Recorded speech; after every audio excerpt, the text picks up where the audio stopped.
Ko nozīmē man savilka muguru? Bieži vien pacienti šo te saka, man savilka muguru, un tas notika pēc tam, kad man bija kaut kāda trauma, vai arī smaguma celšana, es pārpūlēju muguru, tātad notika tas.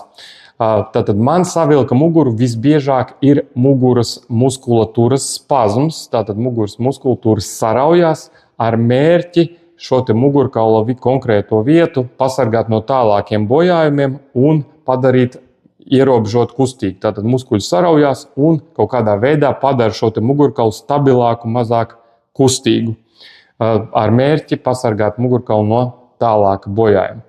Parasti, ja cilvēkam ir bijusi vai nu trauma, vai viņš pacēlis kaut ko smagāku, 5, 7, 10 dienu laikā šie te muguras muskuļu spazmi pāriet un cilvēks izveseļojas, tad šī situācija ieilgst, vai arī situācija sāk bieži atkārtoties, protams, vajag griezties pie ārsta un sākt jau meklēt konkrētu cēloni, kāpēc šādi spazmi veidojas. Jo spazms pats par sevi nav konkrēta diagnoze, bet tā ir pacienta subjektīva sajūta, kā atbildes reakcija uz kaut kādu mugurkaula bojājumu.